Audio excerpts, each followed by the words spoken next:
Olá a todos, bem-vindos de volta ao meu canal para um novo mistério com a Molly. Se você é novo por aqui, se nunca viu meu rosto na sua tela antes, então oi, meu nome é Molly e eu posto vídeos de crimes reais como este toda semana, então se você acha que isso é algo que você pode querer acompanhar, então por favor se inscreva e não se esqueça de ativar o pequeno sino de notificação para que o YouTube te avise sempre que eu postar um novo vídeo. Esta semana vamos falar sobre um caso que, se você assistiu a este vídeo que fiz há alguns meses, pode ter visto chegar. E não vou dizer muito mais do que isso por enquanto. O caso de hoje é sobre um serial killer da Louisiana. Começando no final dos anos 90 e início dos anos 2000, várias mulheres foram brutalmente atacadas e assassinadas por um indivíduo distorcido que perseguia suas vítimas antes de matá-las. Ele aterrorizou a cidade por anos, deixando as pessoas, especialmente as mulheres, inseguras até mesmo em suas próprias casas devido a esse monstro. Esse medo intenso consumiu a comunidade quando ficou claro que um assassino em série estava à solta e a polícia lutava para identificá-lo. Ou pelo menos foi até que uma descoberta genética de DNA surgiu no caso. Uma descoberta que fez os detetives perceberem que estavam procurando na direção completamente errada pelo assassino o tempo todo. Mas pouco depois dessa realização, surgiu um principal suspeito e a polícia finalmente estava no caminho certo para levar esse predador sádico à justiça. Vamos mergulhar no caso do serial killer de Baton Rouge. Mas antes de continuarmos, por favor, ouça atentamente o seguinte. Este vídeo contém temas pesados como estupro e assédio sexual, crueldade contra animais, abuso infantil e violência doméstica. Recomenda-se discrição ao espectador. Então, para o caso desta semana, estamos voltando mais de 26 anos para a primavera de 1998 em Baton Rouge, que é a capital do estado da Louisiana nos Estados Unidos da América. Embora tendo dito isso, nosso caso hoje não começa realmente em Baton Rouge. Começa em outra cidade na Louisiana chamada Zachary, que fica a cerca de 16 milhas ao norte de Baton Rouge, e Zachary era o lar de uma mulher de 28 anos chamada Randy Mabroa. Ela morava em uma casa na Avenida Saul, em Zachary. Randy trabalhava como enfermeira domiciliar, e na época em que este caso ocorreu, ela era mãe solteira. Ela tinha um menino de aproximadamente 3 anos. Ela havia se separado anteriormente do pai de seu filho, seu ex-marido, e então era apenas ela e seu filho morando na casa, e tragicamente, seu filho parecia estar em casa no dia em que Randy parecia se tornar vítima de um crime verdadeiramente horrível. A data era 19 de abril de 1998, e naquela manhã um dos vizinhos de Randy encontrou seu filho de 3 anos sozinho, vagando pelo seu quintal da frente. Então, esse vizinho se aproximou do filho de Randy e perguntou o que estava errado, sabe? Estava tudo bem? E ele disse que estava procurando sua mãe porque ela não estava em casa. Ela simplesmente tinha ido embora. Então, esse vizinho decidiu entrar na casa do Randy e dar uma olhada rápida por dentro. Suponho que apenas para verificar que ninguém estava lá. E quando ela fez isso, ela se deparou com, quero dizer, o que parecia uma cena de um filme de terror. Ela entrou e imediatamente pôde ver sangue. Havia sangue em vários locais diferentes nesta casa, indicando que algum tipo de luta violenta havia ocorrido lá dentro, e então essa vizinha imediatamente saiu e chamou a polícia. Então a polícia logo chegou ao local e, claro, também viram o sangue.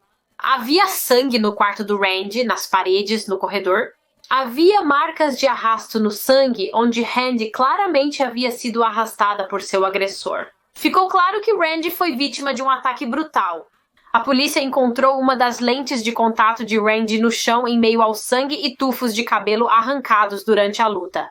O perpetrador provavelmente segurou seu cabelo para controlá-la. Parecia a cena de um assassinato. A polícia tinha certeza de que Randy havia sido assassinada em sua residência. Acredita-se que enquanto seu filho de 3 anos dormia em outro quarto. Felizmente, seu filho não foi ferido. Ele não havia sido atacado ou ferido de qualquer maneira, e foi estabelecido que Randy provavelmente havia sido morta em algum momento durante a noite anterior.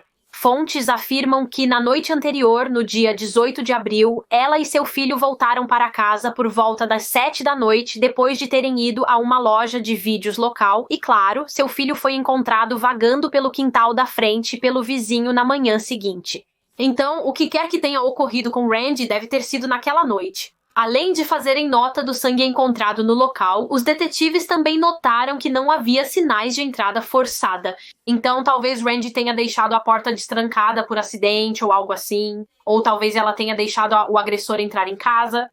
E outra coisa que a polícia notou foi que o carro de Randy ainda estava lá. O carro ainda estava estacionado na entrada, mas as chaves haviam sumido. Não foram encontradas em nenhum lugar da casa. Então isso parecia bizarro. Parecia que o agressor dela havia levado suas chaves, mas não com o propósito de realmente roubar seu veículo.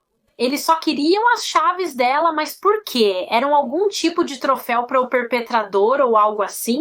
Então começou a investigação sobre o desaparecimento e suposto assassinato de Randy Mabroua. O corpo dela não foi encontrado, mas devido à grande quantidade de sangue encontrada na casa, a polícia estava certa de que ela provavelmente estava morta, e seu corpo havia sido descartado e escondido em outro lugar pelo assassino. Naturalmente, uma das primeiras pessoas de interesse da polícia foi o ex-marido de Randy e pai de seu filho, então ele foi contatado e convidado a comparecer à delegacia para uma entrevista.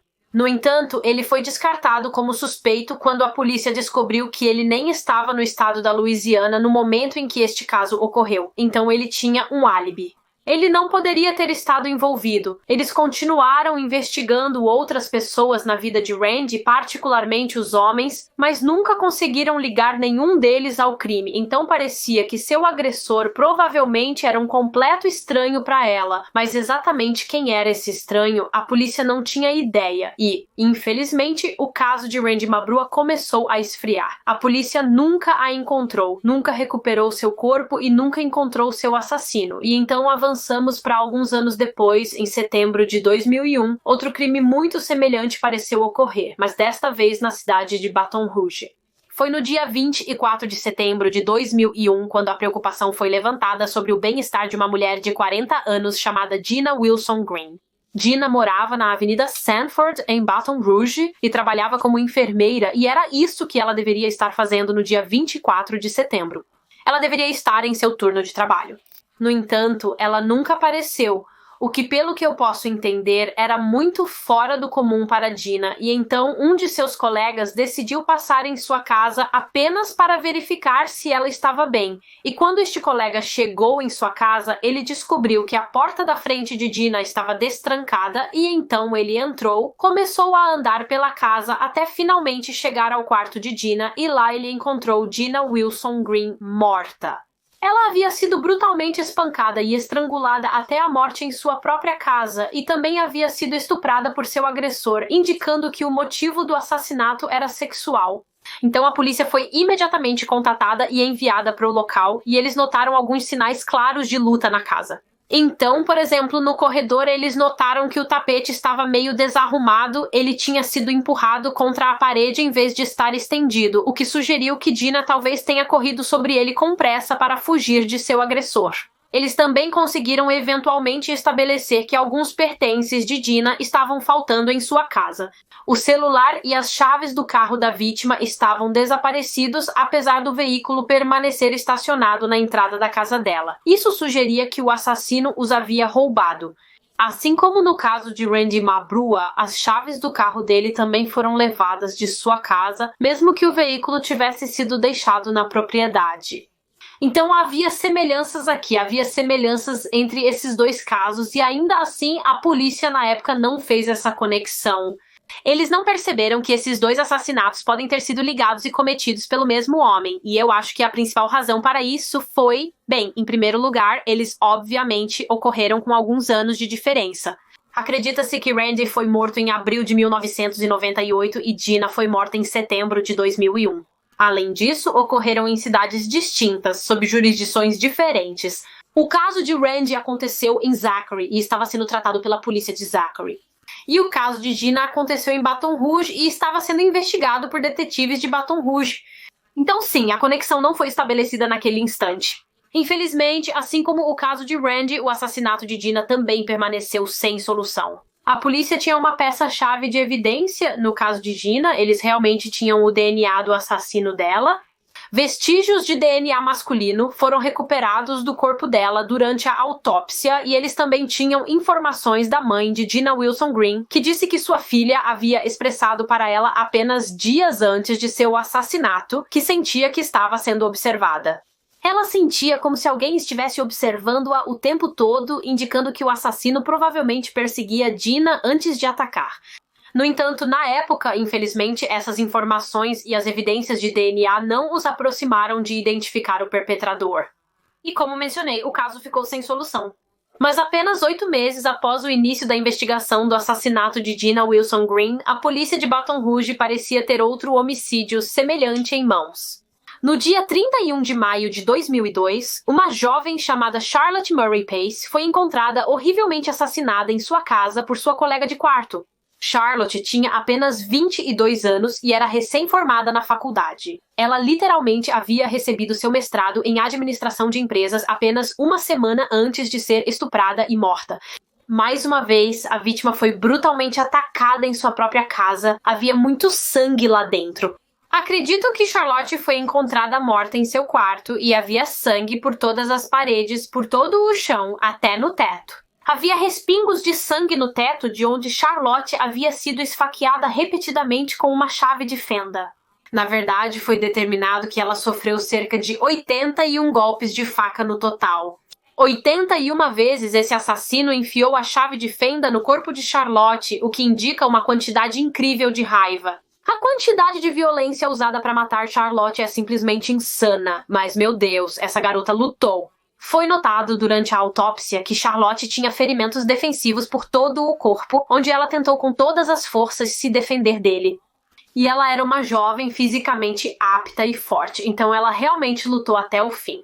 E assim como nos casos de Randy Mabrough e Gina Wilson Green, as chaves de Charlotte Murray Pace também foram levadas pelo assassino.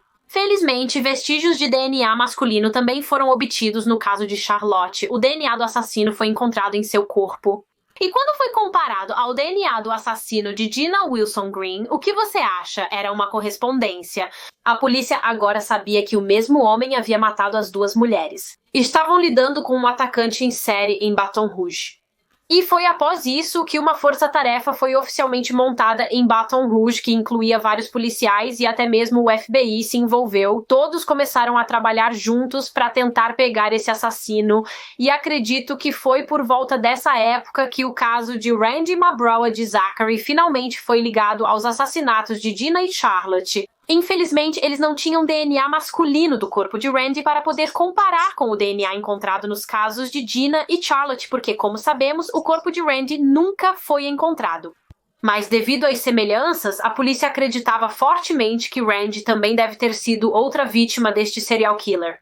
As 3 vítimas eram mulheres jovens atacadas em casa, tendo suas chaves roubadas, entre outras coisas. Isso não é apenas uma coincidência, é? Elas tinham que estar conectadas e não demorou muito até que a polícia parecesse ter um quarto homicídio para conectar a esses assassinatos em série. Foi no dia 16 de julho de 2002 quando o corpo nu de uma mulher foi descoberto por alguns pescadores sob uma ponte perto de um rio na área da paróquia de Iberville, na Louisiana, que fica ao sul de Baton Rouge. O corpo foi eventualmente identificado como sendo de Pamela ou Pam Kinamore, de 44 anos. Pam Kinamore era casada, era mãe e trabalhava como comerciante de antiguidades. Ela tinha sua própria loja de antiguidades e estava desaparecida há cerca de 4 dias até este ponto. Ela desapareceu de sua casa no dia 12 de julho. Naquele dia, 12 de julho, seu marido retornou para a casa deles e imediatamente notou sinais de luta lá. A casa estava revirada, com móveis fora do lugar, sangue no chão e Pam claramente desaparecida. Ela estava desaparecida. Seu desaparecimento foi relatado à polícia e 4 dias depois, seu corpo foi encontrado. Ela havia sido estuprada, espancada e teve a garganta cortada e a polícia acredita que ela foi realmente atacada em sua casa enquanto ela estava na banheira tomando banho. Veja, as chaves da casa de Pam foram encontradas ainda na fechadura da porta da frente. Então, o que a polícia acredita que aconteceu é que quando ela voltou para casa naquele dia, ela acidentalmente deixou suas chaves na fechadura do lado de fora e simplesmente esqueceu delas e foi preparar um banho para si mesma. E logo depois disso, o assassino entrou na casa pela porta da frente e a atacou enquanto ela estava no banho, a sequestrou e a levou para aquela área arborizada sob a ponte em Iberville Parish e foi lá que ela foi morta. Ela não foi assassinada em casa, acredita-se que ela foi assassinada no local onde seu corpo foi encontrado mais tarde. O perfil de DNA do assassino foi obtido a partir de amostras retiradas do corpo de Pam, onde ela havia sido estuprada e, claro, esse perfil combinava com o DNA do assassino de Gina Wilson Green e do assassino de Charlotte Murray Pace, elevando o número de vítimas para 4. E assim como com as vítimas anteriores, o assassino mais uma vez levou um troféu consigo. Obviamente, ele não pegou as chaves de Pam, porque, como eu disse, elas foram deixadas na porta da frente, então claramente ele esqueceu de pegá-las durante a luta, enquanto provavelmente tentava forçar Pam a entrar em seu veículo, e então, em vez disso, ele roubou o anel de dedo do pé dela. O anel de dedo do pé de Pam sumiu. Agora, como você pode imaginar, a notícia de mais uma vítima encontrada se espalhou como fogo em palha por toda a Louisiana e as pessoas estavam simplesmente aterrorizadas. As mulheres estavam aterrorizadas porque estava claro que elas não estavam seguras nem em suas próprias casas. Todas as 4 vítimas foram atacadas em suas casas, então as mulheres de Baton Rouge simplesmente não se sentiam seguras em lugar nenhum e a maioria saía e literalmente comprava armas. As vendas de armas em Baton Rouge dispararam a ponto de as lojas de armas estarem constantemente sem estoque de armas e munições. As mulheres faziam aulas de autodefesa e evitavam ficar sozinhas, tanto fora quanto dentro de casa. Esse medo intenso tomou conta de toda a comunidade, compreensivelmente. Quero dizer, você consegue imaginar viver em uma área onde você sabe que um serial killer sádico está atuando? Um serial killer que a polícia não parecia estar mais perto de capturar. Embora tendo dito isso, a polícia tinha uma ideia de como o assassino poderia aparecer e o tipo de veículo que ele poderia ter dirigido devido a depoimentos de testemunhas. De acordo com um documentário que assisti sobre este caso, testemunhas vieram a público após os assassinatos de Gina, Charlotte e Pam, afirmando que viram um homem branco dirigindo uma caminhonete branca perto de cada cena do crime. Então, obviamente, por esse motivo, a polícia acreditava que o assassino era branco e, portanto, a polícia tornou essa informação pública. Eles apelaram ao público afirmando que estavam procurando por um homem branco em uma caminhonete branca e também começaram a coletar amostras de DNA voluntárias de todos os homens brancos que viam dirigindo caminhonetes brancas e testando-as contra o DNA do assassino. Eles coletavam amostras até de homens brancos que não possuíam uma caminhonete branca.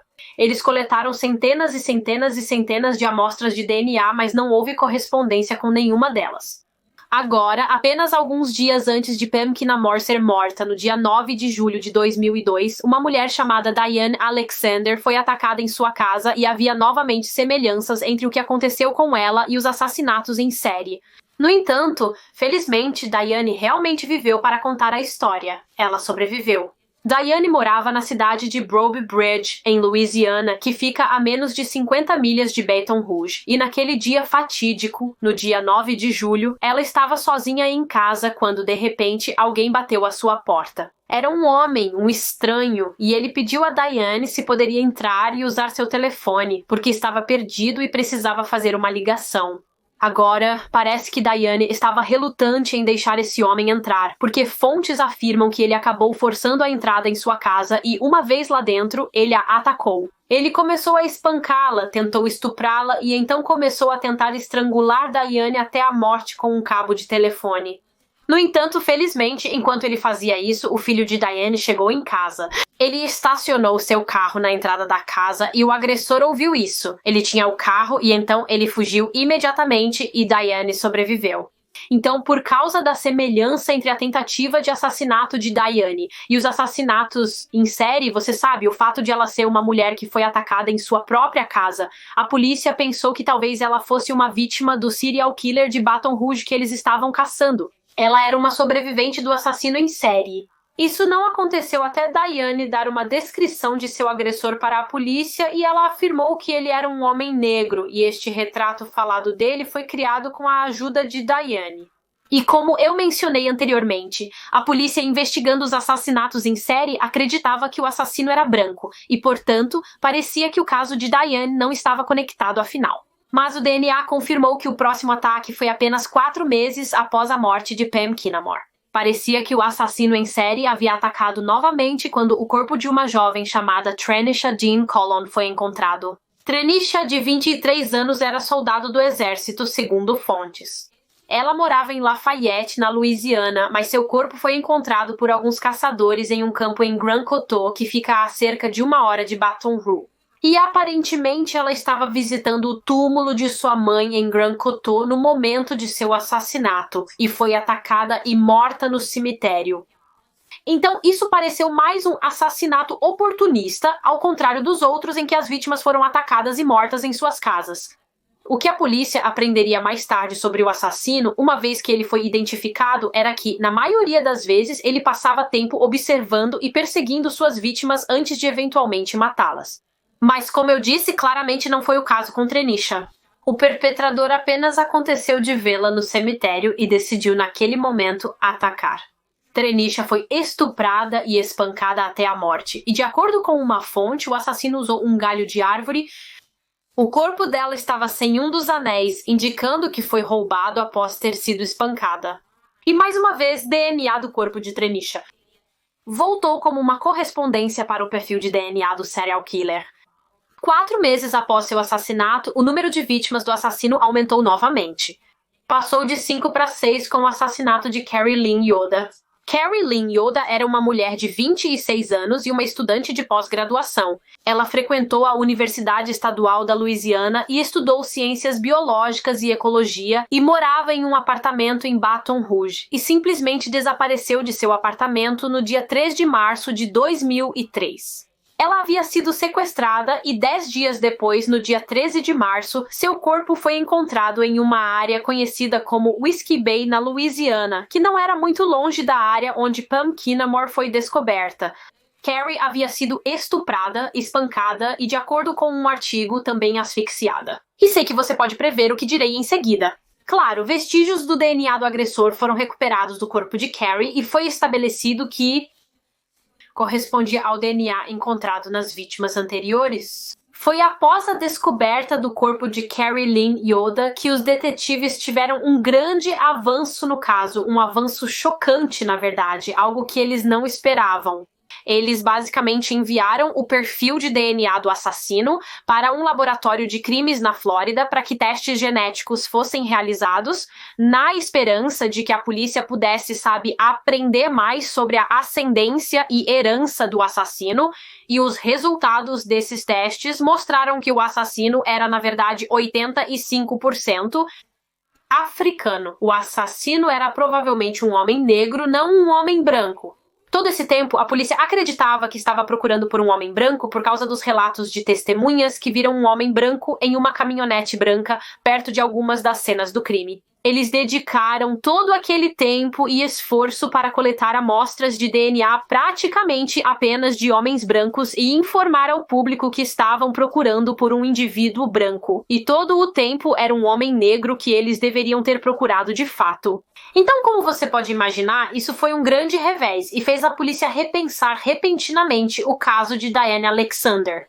Lembre-se, ela era a mulher que sobreviveu a esse ataque horrível em julho de 2002 e este retrato falado foi feito de seu agressor e ele era um homem negro. Então, agora a polícia estava pensando que talvez este retrato falado fosse o serial killer, afinal, e, felizmente, apesar deste revés, neste ponto, um policial em particular já havia desenvolvido uma suspeita sobre qual homem negro poderia ter sido responsável por esses assassinatos e ele havia expressado essa suspeita para outros detetives, acho que várias vezes ao longo dos anos. Mas ele sempre era meio que ignorado por causa do fato de que, novamente, eles sempre acreditaram que o assassino era branco. Este policial era David McDavid e ele trabalhava para o departamento de polícia de Zachary. Se você se lembra, Zachary era a cidade na Louisiana onde a primeira vítima, Randy Mabrua, morava, e David McDavid sempre acreditou que o serial killer de Baton Rouge era um homem chamado Derek Todd Lee, que havia se metido em problemas com a lei várias vezes ao longo dos anos, desde que era realmente um menor de idade.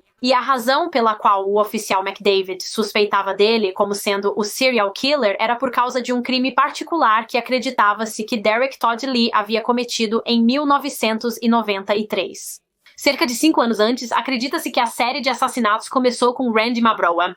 Este crime ocorreu novamente na cidade de Zachary em abril de 1993, quando uma noite uma jovem adolescente chamada Michelle Chapman e seu namorado estavam estacionados em seu carro, acho que em um estacionamento de cemitério local. Eles estavam apenas conversando e tomando algumas bebidas quando, de repente, um homem, um estranho, puxou a porta do lado do passageiro onde Michelle estava sentada e ele imediatamente começou a atacar Michelle e seu namorado com uma faca. Com essa grande faca de machete, ele estava apenas esfaqueando ambos repetidamente, vez após vez. Quero dizer, ele estava tentando matá-los, não havia dúvida sobre isso. E claro, Michelle e seu namorado estavam absolutamente aterrorizados, pensando que iriam morrer. Tenho aqui uma citação de Michelle sobre seu agressor. Ela disse: "A única coisa que me lembro eram os olhos dele, porque eram grandes, injetados de sangue e cheios de raiva."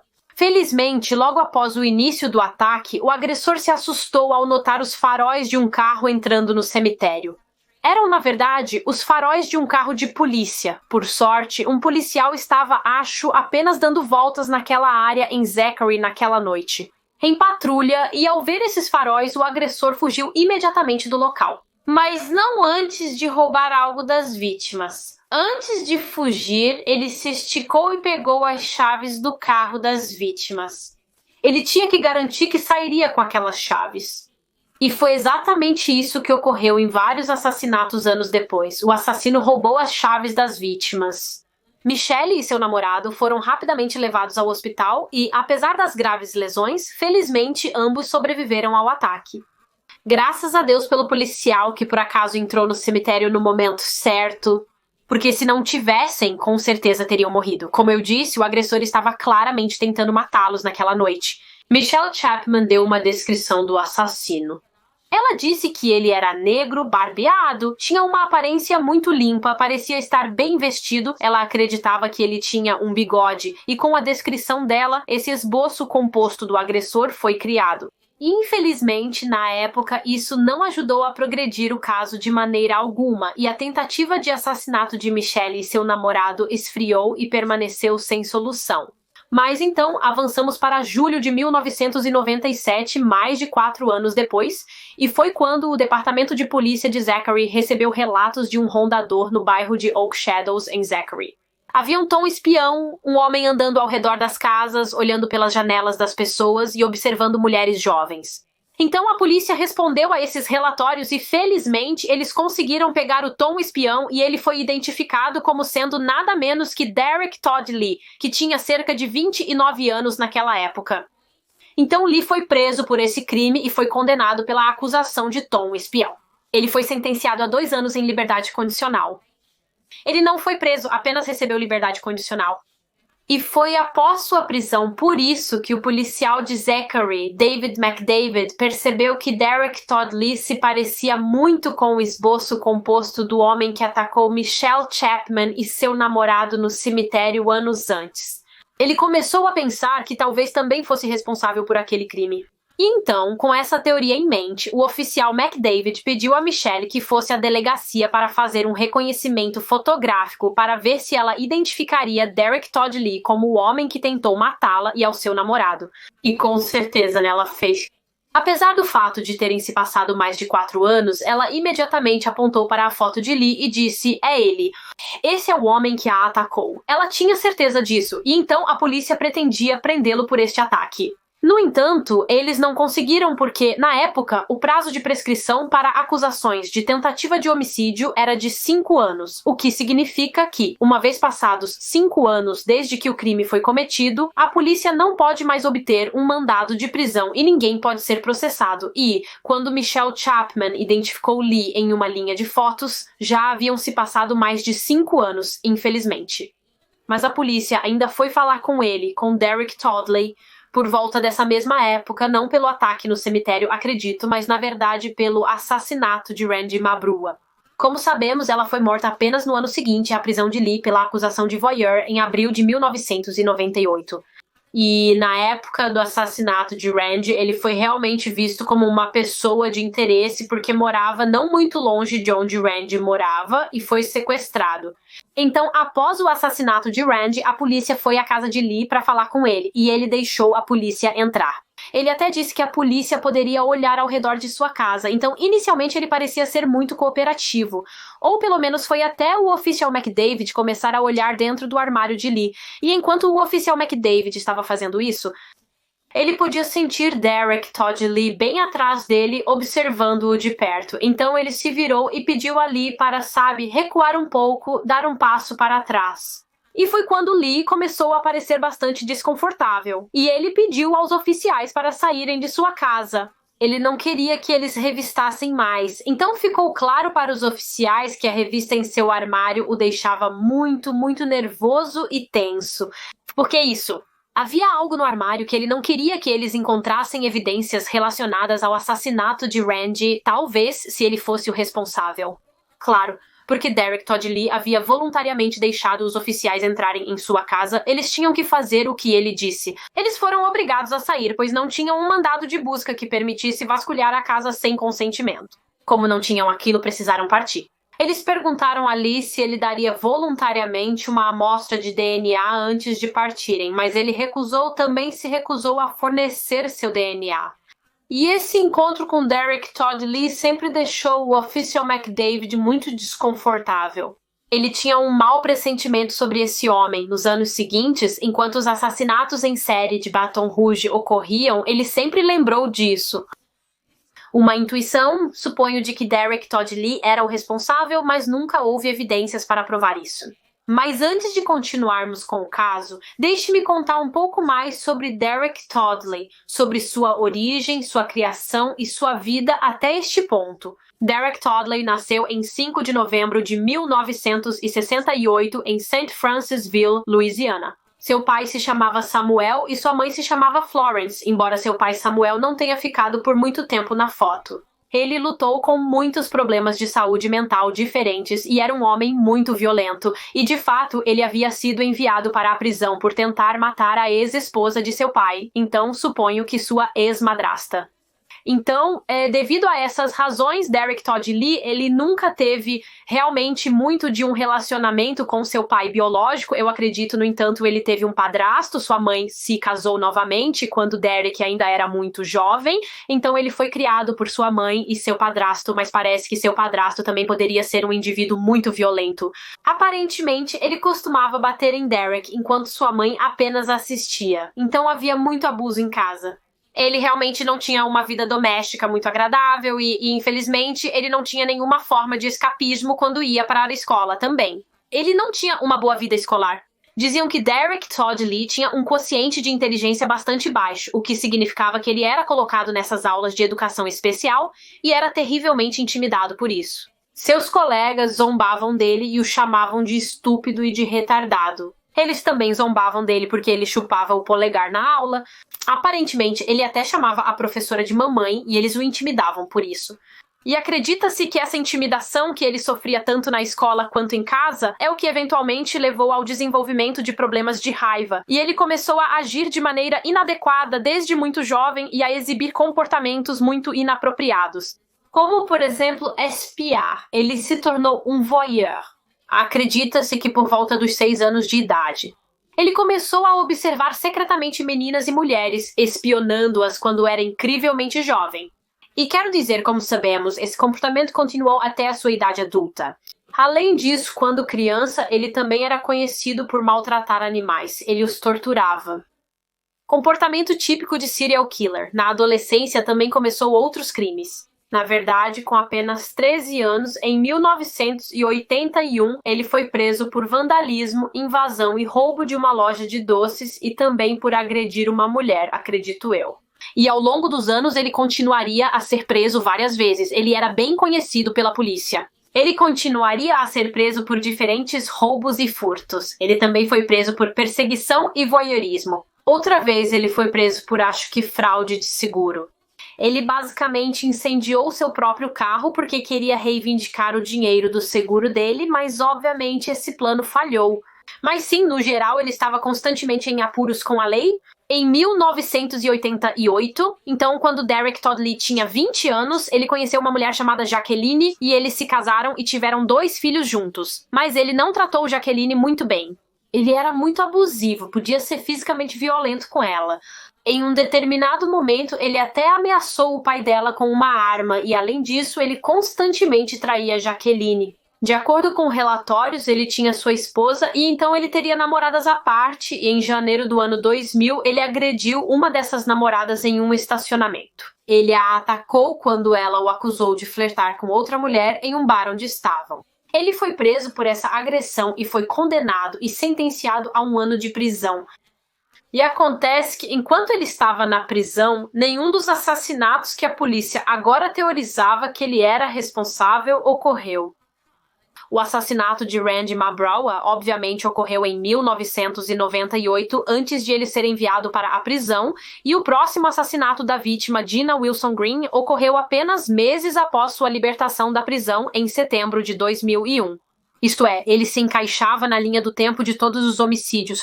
Em 2003, quando a polícia finalmente identificou Lee como um possível suspeito nos assassinatos de Baton Rouge, eles descobriram que ele era um homem livre durante cada um dos assassinatos.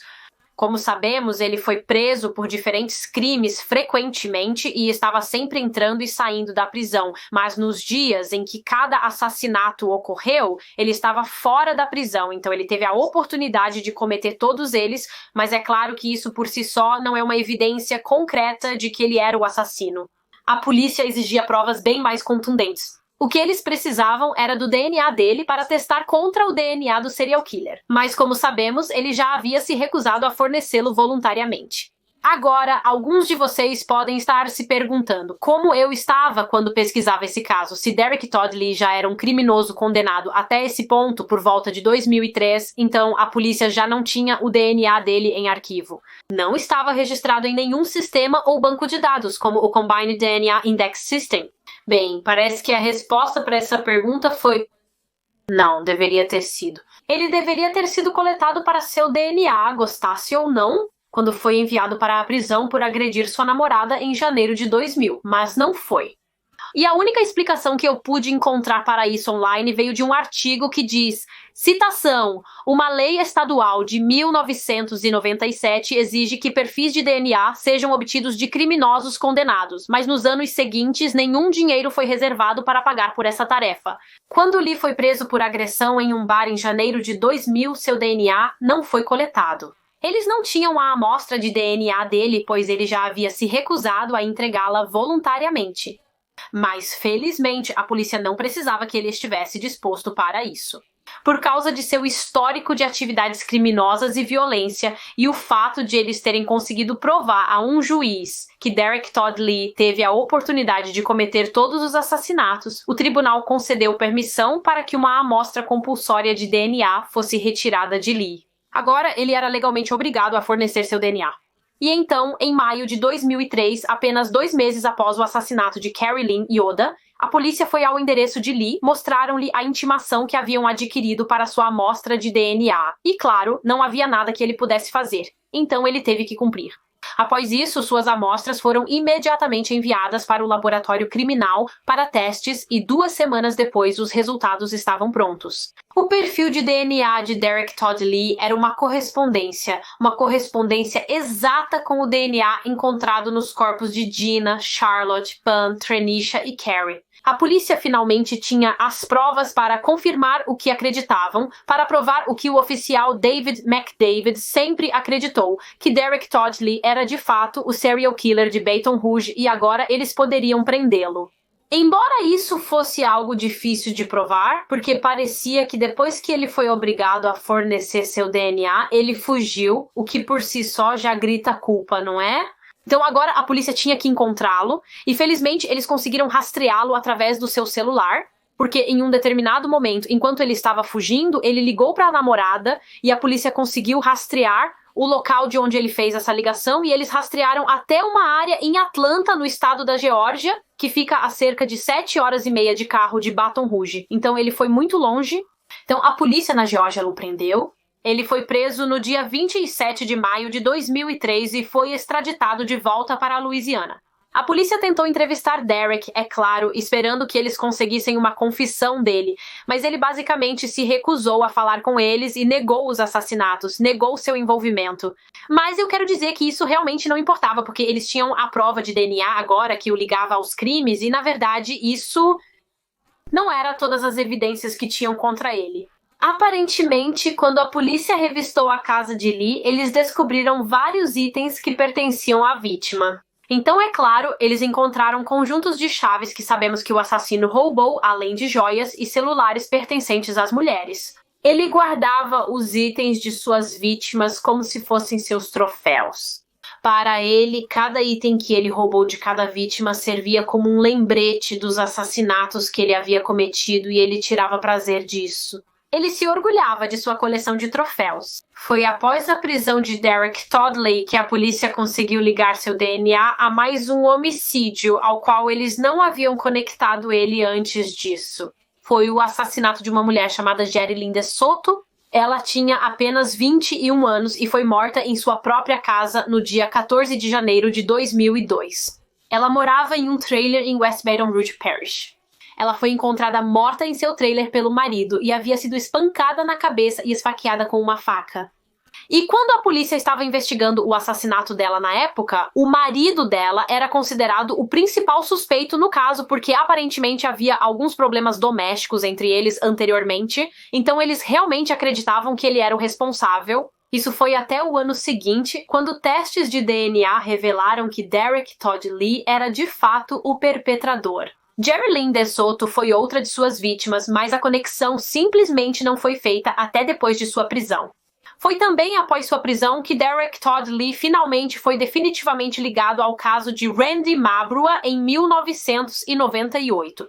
Como discutimos, seu corpo obviamente nunca foi encontrado, o que significava que a polícia não conseguiu obter nenhuma evidência de DNA do assassino a partir de seus restos mortais, porque eles não tinham seus restos. Mas, independentemente disso, devido à semelhança de seu caso com os outros, os detetives sempre acreditaram que estava ligado e que ela foi de fato assassinada pelo serial killer de Baton Rouge, por Derek Todd Lee. Então, em um esforço para finalmente provar isso após sua prisão, as evidências coletadas da cena do crime na casa de Randy foram retiradas do armazenamento. Isso incluiu este saco de lixo rosa encontrado descartado na entrada da casa de Randy. E quando este saco de lixo foi enviado para testes, os cientistas conseguiram detectar vestígios de sêmen nele. E esse sêmen correspondia a Derek Todd Lee, confirmando de uma vez por todas que ele era responsável pelo sequestro de Randy e, obviamente, pelo suposto assassinato. Mas é simplesmente terrível para a família de Randy que seu corpo nunca tenha sido encontrado. Ela nunca foi encontrada até hoje, mais de 2 décadas e meia depois. Mas falando de Randy Mabrua, também é fortemente acreditado que Derek Toddley foi responsável pelo assassinato de outra mulher que morava literalmente na esquina de Randy Mabrua em Zachary 6 anos antes de Randy ser morta. Connie Warner, de 41 anos, foi sequestrada de sua casa em agosto de 1992. E ela foi encontrada assassinada cerca de 10 dias depois. Seu corpo foi encontrado por um membro do público em um vala em Baton Rouge. Infelizmente, não foram encontrados vestígios do DNA do assassino no corpo de Connie porque, quero dizer, seu corpo havia sido deixado ao ar livre naquela área arborizada por vários dias. E durante esse tempo, na verdade, houve um furacão que passou por aquela área na Louisiana, o que teria lavado qualquer evidência em seu corpo. Mas, apesar da falta de evidências de DNA, sempre se acreditou que Connie Warner foi mais uma vítima, possivelmente a primeira vítima de assassinato de Derek Todd Lee, porque havia muitas semelhanças entre ela e os outros assassinatos que ele cometeria. Então, por exemplo, ela foi atacada em sua própria casa. Como mencionei, ela morava logo na esquina de Randy Mabrua e acredito que Derek Todd Lee também morava naquela área na época. E possivelmente a maior semelhança, as chaves de Connie estavam desaparecidas. As chaves do carro dela haviam sido roubadas de sua casa e nós sabemos que Derek Todd Lee tinha uma coisa por chaves. Ele gostava de pegar as chaves de suas vítimas. Então, o DNA definitivamente ligou Derek Todd Lee a 7 assassinatos, mas com Connie Warner, isso faria com que o número de suas vítimas fosse 8, e a maioria das pessoas acredita que ele matou ainda mais mulheres do que isso, mas sim, seu número confirmado em 100% é 7. Derek Todd Lee teve um total de 2 julgamentos por seus crimes envolvendo 7 vítimas. Ele primeiro foi a julgamento pelo assassinato de Jerilyn DeSoto, isso foi em agosto de 2004, e sua equipe de defesa tentou argumentar que o baixo quociente de inteligência de Lee significava que ele quase não estava apto a ser julgado, e portanto realmente não poderia ser responsabilizado pelos assassinatos que havia cometido. No entanto, foi finalmente estabelecido que isso era basicamente um monte de bobagem e que ele era mais do que capaz de ir a julgamento e ser responsabilizado por suas ações. Então sim, ele foi a julgamento pelo assassinato de Jerilyn DeSoto e foi considerado culpado. Ele foi realmente condenado por homicídio em 2º grau em vez de em 1º grau. E pelo que eu pude entender, o motivo disso foi porque aparentemente não havia evidências de que Jerilyn havia sido sexualmente agredida por Lee. E então, ele foi apenas acusado de homicídio em 2º grau, porque a acusação sentiu que seria mais difícil conseguir uma condenação por homicídio em 1º grau, quando eles não podiam estabelecer se este crime foi premeditado ou não, devido ao fato de que eles não podiam provar um motivo sexual, se isso faz sentido. Admito que isso me parece um tanto estranho. Sabe, só porque ela não foi agredida dessa maneira, não significa que ele não planejou o crime antecipadamente. Essa é a diferença entre homicídio em 1º e 2º graus, se houve ou não premeditação. Mas sim, a acusação simplesmente não se sentiu confiante de que conseguiriam 100% de um veredicto de culpado no caso de Jerilyn se o acusassem de homicídio em 1º grau. Então, eles o acusaram de homicídio em 2º grau e ele foi condenado e sentenciado à prisão perpétua sem a possibilidade de liberdade condicional. E então, alguns meses depois, em outubro de 2004, ele foi a julgamento pelo estupro e assassinato capital de Charlotte Murray Pace, do qual também foi considerado culpado, e pelo assassinato de Charlotte, ele foi condenado à morte. Ele recebeu a pena de morte e, por causa disso, não se sentiu que Derek Todd Lee precisava ser julgado pelos outros 5 assassinatos que ele havia cometido, porque, obviamente, você sabe, ele havia recebido a pena máxima de pena capital. Eles só puderam condená-lo por 2 dos 7 assassinatos devido à limitação da pena máxima. Derek Todd Lee passou cerca de 12 anos no corredor da morte no total, mas como se veria, ele nunca veria a data de sua execução, porque no dia 21 de janeiro de 2016 ele morreu em consequência de uma doença cardíaca, e na época ele tinha 47 anos. Em outras notícias, um dos filhos de Derek Todd Lee também ganharia as manchetes mais tarde por motivos semelhantes. Seu filho, Dedrick Lee, tinha apenas 19 anos, acredito, quando foi preso em novembro de 2018 pelo assassinato fatal de seu amigo, que era um estudante do ensino médio e tinha apenas 16 anos. O nome de seu amigo era Volante Brooks. Dedrick contou à polícia que ele e Volante estavam apenas passando o tempo em seu quarto, meio que brincando e tentando criar uma música e um videoclipe de rap. Ele disse que, enquanto estavam fazendo isso, Volante mostrou a Dedrick a arma que tinha e disse que começaram a usar essa arma no videoclipe, tirando fotos com ela. Ele alegou que pensava que a arma não estava carregada. Na verdade, ele afirmou que Valente lhe disse isso. Valente disse que não havia balas nela, e Dedrick disse que, enquanto segurava a arma, acidentalmente puxou o gatilho e atirou em Valente. Valente sofreu um ferimento de bala no peito e, tragicamente, morreu como resultado disso. Agora, de acordo com fontes, Dedrick inicialmente mentiu para a polícia e alegou que a morte de Valente foi um suicídio. Valente havia se matado, no entanto, ele rapidamente confessou que isso era de fato uma mentira e que ele havia atirado acidentalmente em Valente, e todas as evidências que a polícia obteve pareciam confirmar essa versão. Não havia evidências de que Dedrick realmente pretendia atirar e matar Valente. Parecia que isso foi acidental e aparentemente Dedrick estava muito chateado e mostrou muito remorso pela morte de Valente, e então ele foi preso e finalmente condenado por homicídio culposo, pelo qual obviamente teve que passar algum tempo na prisão, mas acredito que ele esteja fora da prisão agora, mas sim, não totalmente relevante para os crimes de seu pai, mas achei interessante incluir no final. No entanto, isso é tudo para este caso. Esse é o caso do serial killer de Baton Rouge, Derek Todd Lee. Não deve ser confundido com Sean Gillis, que foi apelidado de outro serial killer de Baton Rouge. Cobri o caso de Sean Gillis há alguns meses no meu canal. Ele era outro serial killer que atuava em Baton Rouge literalmente ao mesmo tempo que Derek Todd Lee nos anos 90 e no início dos anos 2000. E eu toquei brevemente nisso no vídeo que fiz sobre Sean Gillis. Mas como eles atuavam ao mesmo tempo, foi difícil para a polícia inicialmente descobrir quais assassinatos foram cometidos pelos dois assassinos. Esta vítima foi morta por Derek Todd Lee ou Sean Gillis. Se você não viu meu vídeo sobre Sean Gillis e gostaria de saber mais sobre seus crimes, deixarei o link na descrição para você. É um caso realmente interessante. Mas sim, como eu disse, isso conclui este caso. Como sempre, deixe suas opiniões sobre o caso nos comentários abaixo, assim como sugestões de outros casos que você possa ter. Obrigada por assistirem, por favor, deixem um like e se inscrevam se ainda não o fizeram. Vejo vocês na próxima semana para outro Mistério com Molly. Tchau!